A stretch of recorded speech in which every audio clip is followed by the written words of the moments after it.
Bismillahirrahmanirrahim. Welcome back to another video of this virtual platform, The Literary Desk by Ashraf Syar. Dear students, हमने ASF act 1975 का first lecture मुकम्मल कर लिया था। आज हम ASF 1975 के एक्ट का चैप्टर नंबर 2 और 3 डिस्कस करेंगे। अगर आप ASF एक्ट का चैप्टर नंबर 1 स्टडी करना चाहते हैं तो इससे पहले जो वीडियो अपलोड की गई है इस चैनल पर, आप उसको रीच कर लें ताकि आपको एक जो बेसिक अंडरस्टैंडिंग है एक्ट की वो हो जाए। आज की इस वीडियो में हम चैप्टर नंबर 2 और 3 डिस्कस करने वाले हैं। तो चलते हैं हमारी फर्स्ट स्लाइड की तरफ। यहाँ पर मेरे पास चैप्टर नंबर 2 है। इसका चैप्टर नंबर 2 के अंदर सब सेक्शन 3 है।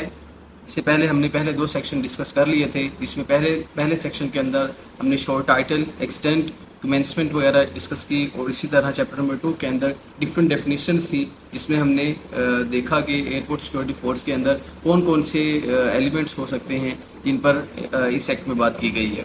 तो हम आज इसका जो तीसरा सेक्शन है और चैप्टर नंबर 2 है वो डिस्कस करने वाले हैं। स्लाइड पर देखें कि power to constitute and maintain the airport security force and its functions, कि एयरपोर्ट सिक्योरिटी फोर्स के अंदर जो कॉन्स्टिट्यूशन मेकिंग है, जो उसकी अथॉरिटी है, उसकी जो पावर है, वो किसके पास है। इस चैप्टर के अंदर हम इस पे बात करने वाले हैं।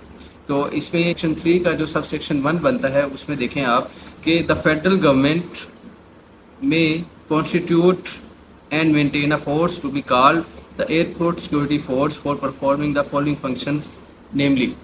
इसका मतलब ये है कि अगर आप बात करें इस एक्ट की, तो इस एक्ट के अंदर जो कॉन्स्टिट्यूशन मेकिंग की रिस्पॉन्सिबिलिटी है वो फेडरल गवर्नमेंट के पास है। तो ये चीज़ें एमसीक्यूज में पूछी जा सकती हैं कि जो कॉन्स्टिट्यूशन मेकिंग है ASF का, ये किसके ज़िम्मा है। तो ये प्रोविंशियल गवर्नमेंट के ज़िम्मा है या फिर फेडरल गवर्नमेंट के। तो आप फेडरल गवर्नमेंट को ही टिक करेंगे, जैसा कि इस एक्ट में भी बताया गया है। तो हमारे पास इसका फर्दर जो सेक्शन 1 की जो डिवीजन है उसको हम देख लेते हैं। यहाँ पर मेरे पास आर्टिकल ए है कि ensuring security of all airports, aerodromes, aircraft and civil aviation installations within the limits of airports and aerodromes and for safeguarding civil aviation against acts of unlawful interference और threats of such interference. के सबसे पहले ASF का क्या जिम्मा है कि वो इंश्योर करेगा, किसको इंश्योर करेगा, सिक्योरिटी को इंश्योर करेगा तमाम एयरपोर्ट्स की, एयरड्रोम्स की, एयरक्राफ्ट्स की और सिविल इंस्टॉलेशंस की। इनकी सिक्योरिटी को इंश्योर करेगा। ASF का जो बेसिक पर्पज़ है वो क्या है, वो जो फेडरल गवर्नमेंट ने कॉन्स्टिट्यूट किया है इस एक्ट के अंदर, वो हम देख रहे हैं। तो इसी तरह जो इसकी ये फर्स्ट क्लॉज थी, सेकंड क्लॉज जो इसके अंदर बताई गई है कि and for safeguarding of civil aviation against acts of unlawful interference और थ्रेट्स ऑफ सच इंटरफेरेंस, कि इसको सेफ गार्ड करना है, इसको बचाना है। किस चीज़ से बचाना है? सिविल एविएशन को बचाना है against acts of unlawful interference, के उसमें अनलॉफुल इंटरफेरेंस ना हो, कि किसी किस्म की गैर कानूनी मदाखलत ना हो। किसके अंदर? एयरपोर्ट सिक्योरिटी फोर्स के अंदर, या फिर ये जो प्लेसेस बताए गए हैं यहाँ पर। तो ये हमारा आर्टिकल 1 यहाँ पर क्लियर होता है। इसी के साथ हम आर्टिकल 2 अब देखते हैं। इसमें देखें आप article B, ensuring security of all structures, equipments, material and installations belonging to operators and other government और non government organisation within the limits of airports and aerodromes. कि दूसरा इसका पर्पज़ क्या हुआ इस एयरपोर्ट सिक्योरिटी फोर्स का institution के अंदर, वो ये है कि इसने सिक्योरिटी को इंश्योर करवाना है तमाम स्ट्रक्चर की, इक्विपमेंट्स को भी, मटेरियल एंड इंस्टॉलेशन, जो चीज़ें वहाँ पर लगी हुई हैं एयरपोर्ट के ऊपर, जो चीज़ें लगी हुई हैं वो तमाम चीज़ें, ठीक है, जो बिलोंग करती हैं ऑपरेटर से। ऑपरेटर हमने पिछली जो स्लाइड है या इस चैप्टर 1 में हमने स्टडी किया था कि ऑपरेटर क्या होता है, कि वो एक पर्सन होता है जो सिविल पर्सन हो सकता है, जिसको हायर किया जाता है अपने एयरपोर्ट सिक्योरिटी फोर्स के अंदर रहते हुए कोई काम करने के लिए। तो यहाँ पर आप देखेंगे कि ये जैसे इसके बाद जो अगली बात यहाँ की गई है कि अदर गवर्नमेंट और non government organisations within the limits of airports and aerodromes. तो सबसे पहली जो बात इसमें हमें क्लियर करना है वो ये कि एयरपोर्ट के अंदर और एयरड्रोम के अंदर जो भी एक्टिविटी हो रही होगी, उस एक्ट को जो है उसकी सिक्योरिटी, उसको सेफ गार्ड करना, उसकी तमाम चीज़ों की हिफाजत करना एयरपोर्ट सिक्योरिटी फोर्स की जिम्मा होती है। तो ये इसका आर्टिकल बी था जो हमने स्टडी किया। अब इसका आर्टिकल सी और डी जो है ये ओमिट कर दिया गया था, ये फर्दर इसमें इंक्लूड नहीं होगा। इसके बाद आर्टिकल ई देख लेते हैं। कि आर्टिकल ई क्या है, ensuring the proper conduct of persons at airports and aerodromes including control of surface vehicles and drivers within the limits of airports and aerodromes। इस एक्ट को जो हम ये जो एक्ट ASF का हम स्टडी कर रहे हैं, इसमें अब इसका जो आर्टिकल सी बनता है चैप्टर नंबर 2 का सेक्शन 3 और इसका सब सेक्शन या जो आर्टिकल ई है उसमें हम देखेंगे कि एयरपोर्ट सिक्योरिटी फोर्स ने इंश्योर करवाना है प्रॉपर कंडक्ट ऑफ पर्सनस के एयरपोर्ट के ऊपर जो भी पर्सनस आ रहे हैं, खा वो सिविलियन हैं या फिर कोई गवर्नमेंट ऑफिशियल्स हैं, उनको उनके लिए एक प्रॉपर कंडक्ट उनका करवाना है कि उसमें कोई हसल एंड बसल ना हो, कोई रुकावट ना हो, किसी किस्म की कोई गड़बड़ ना हो किसी चीज़ की। इसी तरह एयरपोर्ट्स के ऊपर भी और एयरड्रोम्स के ऊपर भी। एयरड्रोम की डेफिनेशन हमने देखी थी कि उसमें मल्टीपल चीज़ें हैं जो एयरपोर्ट सिक्योरिटी फोर्स जो है वो उसके ज्यूरिसडिक्शन में आता है कि वो जो यहाँ काम करती है। तो including control of surface vehicle से मतलब कि जो सरफेस व्हीकल्स जो एयरपोर्ट पे यूज़ होती हैं, आपने देखा होगा लगेज उठाने के लिए सम टाइम होती हैं, कुछ प्रोटोकॉल के लिए होती हैं, और इसी तरह डिफरेंट वैरायटी ऑफ व्हीकल्स हैं जो एयरपोर्ट की टेरिटरी के अंदर इस्तेमाल में होती हैं। इसी तरह ड्राइवर्स भी within the limits of airports and aerodromes के इन तमाम का प्रॉपर कंडक्ट के इनकी मॉनिटरिंग और ये जो काम करते हैं उसको उस तमाम मैकेनिज्म को जो डील करेगा वो एयरपोर्ट सिक्योरिटी फोर्स होगी। ठीक है। इसी तरह इसका सब सेक्शन आर्टिकल एफ है कि ensuring security of aircraft passengers baggage cargo and mail within the limits of airports and aerodromes कि अब इंश्योर करवाना है किसको, पैसेंजर्स को। इससे पहले जो हमने बात की थी उसमें पर्सनस हैं, नंबर ऑफ पर्सनस जो वहाँ पर मौजूद हैं एयरपोर्ट पर ऑलरेडी, या सिक्योरिटी पर्सनस हो सकते हैं। इसी और अब जो आर्टिकल एफ है इसके अंदर हम देखते हैं कि एयरक्राफ्ट पैसेंजर्स के जो पैसेंजर ट्रैवल कर रहे होते हैं एयरक्राफ्ट के अंदर, किसी भी आप कह लें कि एयर बस के अंदर, जहाज़ के अंदर, और बैगेज कहते हैं जो लगेज होता है, सामान जो होता है, साजो सामान वो, और कार्गो कहते हैं वो सामान जो एक जगह से दूसरी जगह, जैसे हम शिप के ज़रिए भी कार्गो करते हैं, ये प्लेन के ज़रिए होगा कार्गो। तो ये कार्गो का जो सामान है, और बैगेज जो है, जो लगेज होता है पैसेंजर्स का, and mail within the limits of airports and aerodromes, तो इसके भी इंश्योर करवाना है, इसकी भी सिक्योरिटी को इंश्योर करवाना है एयरपोर्ट सिक्योरिटी फोर्स ने। तो ये इसके जो मेजर टास्क हैं वो इसके अंदर इंक्लूड हैं। हमारी नेक्स्ट स्लाइड पे चलते हैं। आर्टिकल जी है इसके अंदर, general maintenance of law and order within the limits of airports and aerodromes in conjunction with the police and taking cognizance of all offences committed at the airports and aerodromes under law for the time being in force। and आगे भी देखते हैं।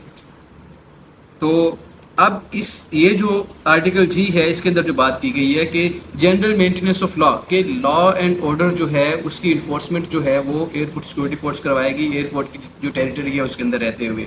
और अगर ये देखें within the limits of airports and aerodromes in conjunction with the police, कि अगर वहाँ पर कोई प्रॉब्लम होती है किसी किस्म की तो सबसे पहले तो उसे डील करेगी एयरपोर्ट सिक्योरिटी फोर्स। उसके बाद अगर वो समझते हैं कि ये जो है क्रिमिनल मैटर है कोई ऐसा, तो उसको पुलिस के हवाले किया जाएगा। तो ये जो पुलिस का लॉ है CRPC, वो आगे हम देखेंगे कमिंग स्लाइड्स के अंदर भी आएगा।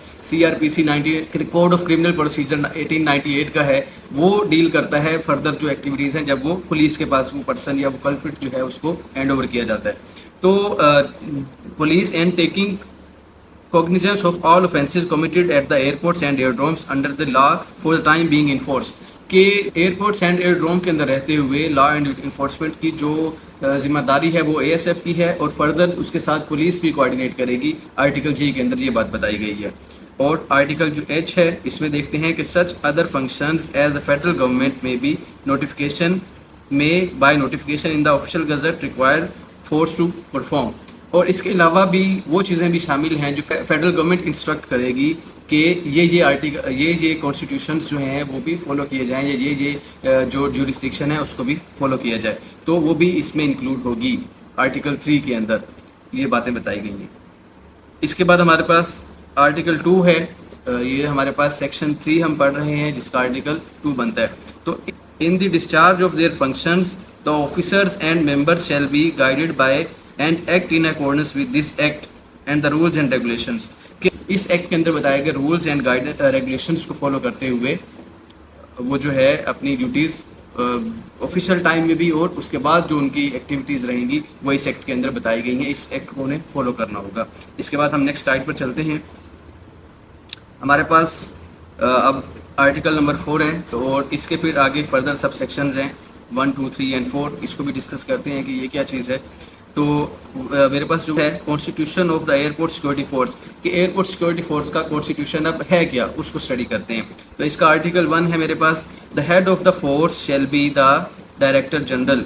ये एक एमसीक्यूज है जो पूछा जा सकता है कि हेड कौन हो सकता, हेड कौन होता है एयरपोर्ट सिक्योरिटी फोर्स का। तो वो डीजी इसे हम कहते हैं, डायरेक्टर जनरल। किसी भी इदारे का जो सबसे बड़ा ओहदा होता है या जो सुप्रीम वैल्यू होती है जिस स्टेटस की, वो डायरेक्टर जनरल की होती है।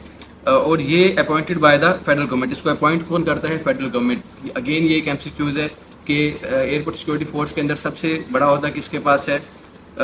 एयरपोर्ट सिक्योरिटी फोर्स का हेड कौन है? Director general. और इसी तरह इसको अपॉइंट कौन करता है? वो फेडरल गवर्नमेंट करती है। इसका आर्टिकल 2 है, the force shall consist of such ranks and numbers of officers and members and shall be constituted in such manner as may be prescribed by the rules. कि force जो है वो constitute करेगी जो इस रूल के अंदर बातें बताई गई हैं उनके ऊपर। जितने भी ऑफिसर्स हैं, जितने भी उसके अंदर मेंबर्स हैं उस फोर्स के अंदर, वो ऑपरेटर्स हैं या सिविलियन पर्सन हैं, वो सब के सब जो हैं वो इस कॉन्स्टिट्यूशन के अंदर रहते हुए जो रूल्स एंड रेगुलेशंस दी गई हैं उसके मातहत उनको हायर किया जाएगा और वो अपनी ड्यूटीज सर अंजाम देंगे। आर्टिकल नंबर 3 है, the officers and members shall receive such pay, pension, allowances and other remuneration and shall enjoy such leave and other privileges as may be prescribed by the rules from time to time। कि जो persons हैं, जो officers हैं airport security force के, उनको जो जो perks and privileges जो दिए जाएंगे, जो उनको सहूलियात दी जाएंगी, वो तमाम की तमाम फेडरल गवर्नमेंट ही उनको बताएगी और इन रूल्स एंड रेगुलेशंस के अकॉर्डिंग उनको वो तमाम फैसिलिटीज़ प्रोवाइड की जाएंगी।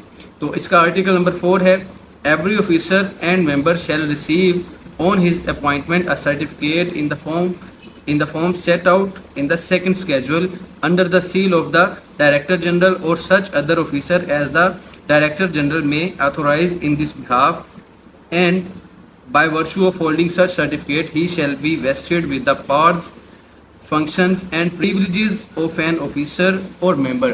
कि जब किसी पर्सन की अपॉइंटमेंट होगी एयरपोर्ट सिक्योरिटी फोर्स के अंदर, तो उसको एक सर्टिफिकेट इशू किया जाएगा डायरेक्टर जनरल की तरफ से, जिसे आप वैसे आम सादा ज़बान में अगर हम उसे समझना चाहें तो वो एक अपॉइंटमेंट लेटर हो सकता है। मज़ीद जब इसका सेकंड स्केड्यूल हम देखेंगे उसके अंदर इसको एक्सप्लेन किया गया है कि वो क्या चीज़ है। तो इसी के साथ हम अपनी नेक्स्ट स्लाइड पर चलते हैं।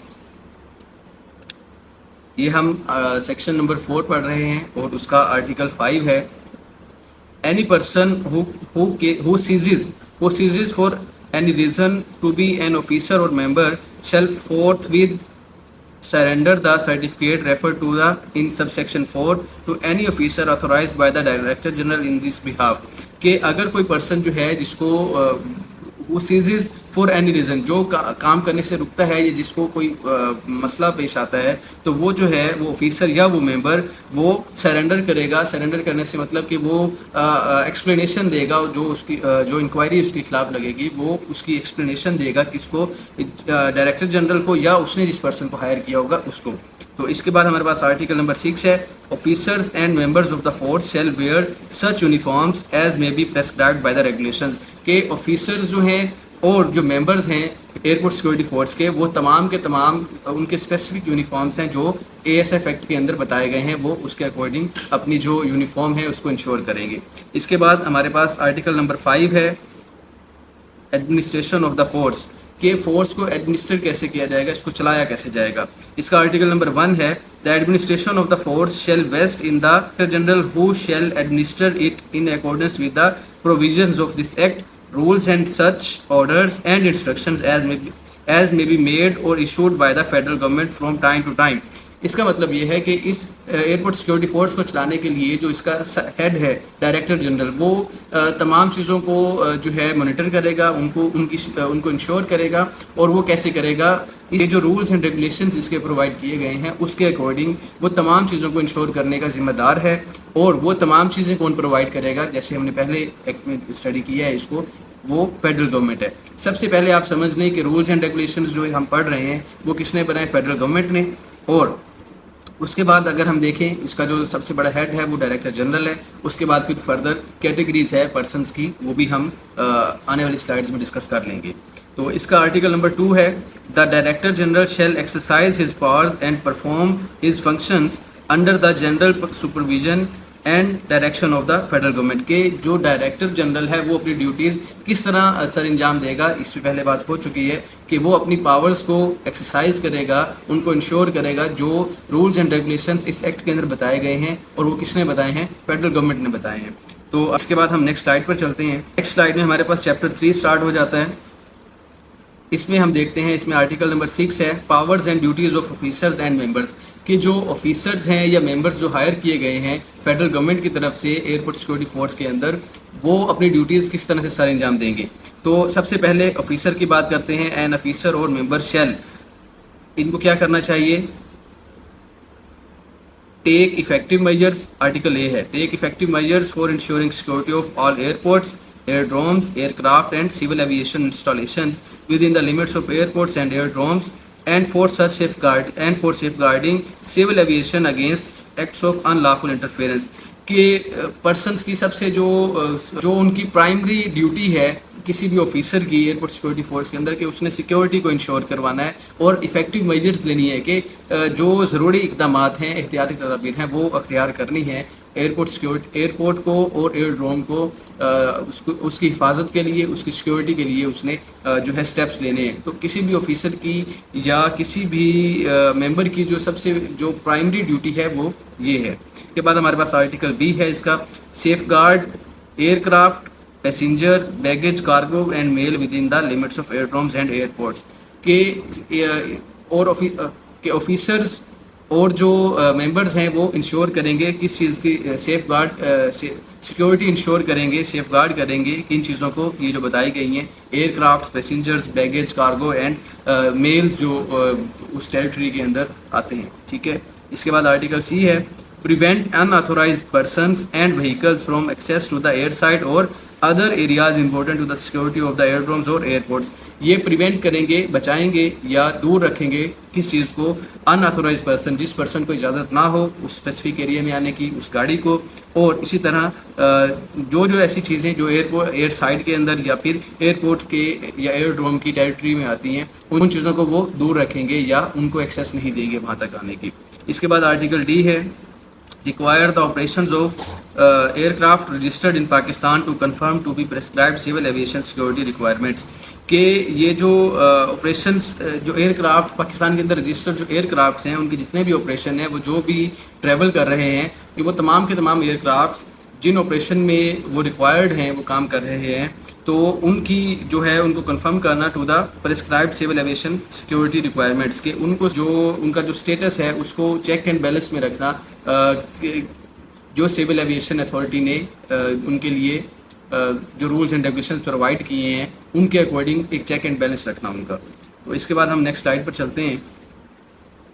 इसमें हमारे पास आर्टिकल ई है, take effective measures for preventing hijacking, sabotage, placement of car bombs, letter bombs, dangerous articles and carriages of arms and ammunition into the restricted areas of airports, aerodromes and aircraft except as authorized by him, shall as soon as he detects any contraband on the person or in the baggage of any person checked by him, notify to the customs staff available at airports or aerodromes for appropriate action under the Customs Act of 1969।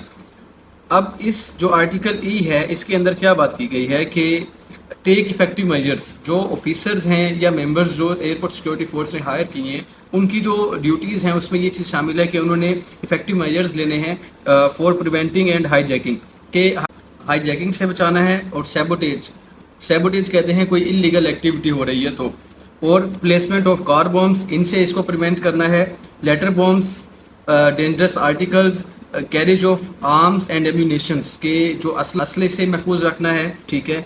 Into the restricted areas, के restricted areas के अंदर जो weapons है वो allow नहीं होते, ammunition जो है उसको नहीं ले जाने दिया जाता एयरपोर्ट्स के अंदर या एयरड्रोम्स के अंदर।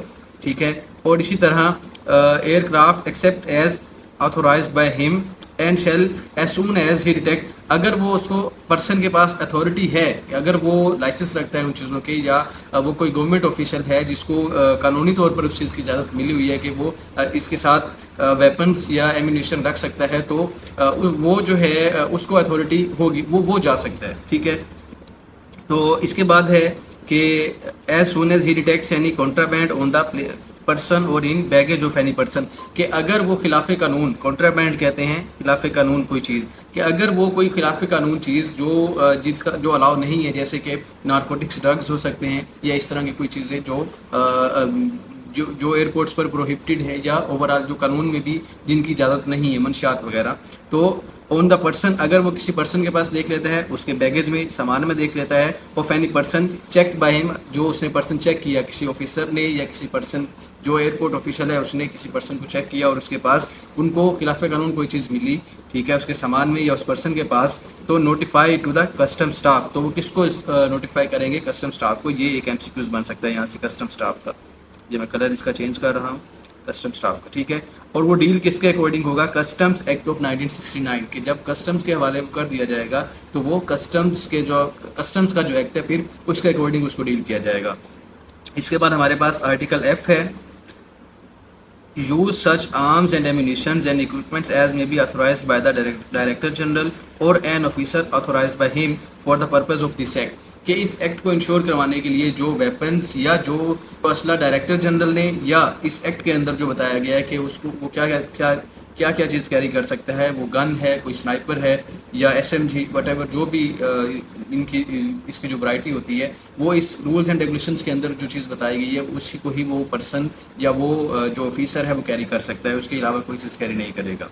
तो इसके बाद है article G, search and arrest without warrant any person who he suspects of endangering or attempting to endanger or having endangered the safety of an aerodrome or airport or an aircraft or a civil aviation installation and may use such force as may be necessary the discharge of his duties aforesaid, कि इसका मतलब ये है कि वो जो officer या जो एयरपोर्ट सिक्योरिटी ऑफिशियल जो ड्यूटी पर खड़ा है वो बगैर वारंट के अरेस्ट कर सकता है, ठीक है, जिससे वो सस्पेक्ट करे कि वो इंडेंजर कर रहा है किसी चीज़ को, वो खतरे में डाल रहा है, ठीक है, या फिर खतरे में डालने की कोशिश कर रहा है, और हैविंग इंडेंजर्ड, या फिर वो खुद खतरे में है, कोई ऐसी चीज़ जैसे कुछ साइड बम्बर आ जाता है खुदा न खास्ता, या ऐसी कोई चीज़ जिससे वो खतरा लाहिक हो। इसी तरह the safety of N aerodrome, जो एयरपोर्ट की और एयरड्रोम की सिक्योरिटी के खिलाफ हो या उसको डिस्टर्ब करे, या सिविल एविएशन इंस्टॉलेशन की जो सिक्योरिटी है उसको डिस्टर्ब करे, तो उसको जो है वो अरेस्ट किया जा सकता है बगैर वारंट के। तो ये चीज़ ये भी एमसीक्यूज में वैसे पूछी जा सकती है कि जो पर्सन जो है वो किस तरह अरेस्ट करेगा, क्या उसको वारंट की इशू अरेस्ट वारंट चाहिए होगा या वो उसके बगैर भी कर सकता है, तो वो उसके बगैर वारंट के बगैर जो है वो अरेस्ट कर सकता है। आर्टिकल एच देख लेते हैं, perform such other functions as the competent authority may require him to perform, और वो जो ऑफिशियल है वो तमाम फंक्शंस परफॉर्म करेगा जो अथॉरिटी उसको करने को कहेगी। इसके बाद हमारे पास डायरेक्टर जनरल की यहाँ पर एक्सप्लेनेशन दी हुई है कि the director general may with the previous approval of the federal government call for military assistance in connection with post landing and anti hijacking operations at an airport और aerodrome, के director general जो है वो army को भी call कर सकता है किसी ऐसे मैटर के अंदर जिसमें हाईजैकिंग हो, या फिर कोई लैंडिंग के दौरान कोई ऐसी कोई प्रॉब्लम आ जाती है, तो वो चीज़ें उसमें आर्मी जो है उसको भी वो अपने साथ इन्वॉल्व कर सकता है। तो ये डायरेक्टर जनरल के अख्तियार में है ये चीज़। ये बात भी वैसे एमसीक्यूज में पूछी जा सकती है कि आर्मी के साथ जो कॉन्टेक्ट करना है वो किसने करना है? डायरेक्टर जनरल ने करना है। और इसी तरह and when he does so all officers and members and all civil agencies operating at the airport or aerodrome shall function in accordance with the directions of the military authority rendering such assistance, कि अब जब military आ गई तो तमाम जो officials होंगे वहाँ पर वो किसके अकॉर्डिंग एक्ट करेंगे? मिलिट्री के अकॉर्डिंग करेंगे। फिर मिलिट्री जो है वो उन तमाम चीज़ों को डायरेक्ट करेगी। तो इसके बाद सेक्शन 6 का आर्टिकल 2 है, an officer for the purpose of this act shall exercise with in the areas in which this act applies all the powers conferred on an officer in charge of a police station under the police order 2002 chief executive order and the code of criminal procedure कि एक officer जो है वो तमाम उसके पास authorities होती हैं, तमाम अथॉरिटीज़ हो सकती हैं इस एक्ट के अकॉर्डिंग अप्लाई होती हैं उस पर कि वो इंचार्ज ऑफ पुलिस स्टेशन के जो पुलिस स्टेशन का जो पुलिस का एक्ट है code of criminal procedure CRPC जिसे हम कहते हैं, और इसी तरह ये जो 2002 का एक्ट है पुलिस ऑर्डर एक्ट, ये इनके अकॉर्डिंग वो अपनी ड्यूटीज़ इनके अकॉर्डिंग वो डील कर सकता है। कोई भी ऐसा मैटर अगर होता है तो ये इसके पास एक एडिशनल पावर आप कह लें कि उस ऑफिसर के पास एक एडिशनल पावर है। तो इसके बाद हम नेक्स्ट स्लाइड पर चलते हैं। हमारे पास यहाँ सेक्शन नंबर 7 है, liabilities of officers and members, के मेंबर्स की लायबिलिटीज़ क्या हैं, उनकी जिम्मेदारियाँ क्या हैं। ठीक है, तो इसका आर्टिकल 1 है, it shall be the duty of every officer and member promptly to obey and execute orders and instructions issued by him to him by any competent authority, कि अगर किसी कॉम्पिटेंट अथॉरिटी की तरफ से कोई ऑर्डर पास किया गया है किसी भी ऑफिसर को, तो वो उसकी ड्यूटी है कि उसको सर अंजाम देगा, वो उन तमाम इंस्ट्रक्शंस एंड ऑर्डर्स को फॉलो करेगा और उसके अकॉर्डिंग अपनी ड्यूटी को सर अंजाम देगा। इसके बाद आर्टिकल 2 है, every officer and member shall be liable to serve wherever he is required to serve by the competent authority, के कॉम्पिटेंट अथॉरिटी, यहाँ पर कॉम्पिटेंट अथॉरिटी से मतलब जो एयरपोर्ट सिक्योरिटी फोर्स है उसकी बात हो रही है कि वो जहाँ उसको ड्यूटी के लिए पोस्ट करेगी, कि कॉम्पिटेंट अथॉरिटी उसको जहाँ पे भी उसकी पोस्टिंग होती है, उसको जहाँ भेजा जाता है अपनी सर्विसेज के लिए, तो वो लायबल है उन ड्यूटीज़ को मानने के लिए, वो जिम्मेदार है। इसके बाद इसका आर्टिकल 3 है जो ओमिट कर दिया गया था, वो मज़ीद इस एक्ट का हिस्सा नहीं है। इसी के साथ हमारा आज का लेक्चर एंड होता है। इसमें हमने चैप्टर नंबर 2 और चैप्टर नंबर 3 को डिस्कस किया है। अगर आपको कोई क्वेश्चन हो तो आप कमेंट सेक्शन में करके पूछ सकते हैं, और इसके बाद जो चैप्टर रह गए chapter number 4 and chapter number 5 वो हम आने वाले लेक्चर में डिस्कस कर लेंगे। Thank you very much for watching this video. आपको ये वीडियो अच्छी लगी है तो अपने फ्रेंड्स के साथ ज़रूर शेयर करें। Thank you very much.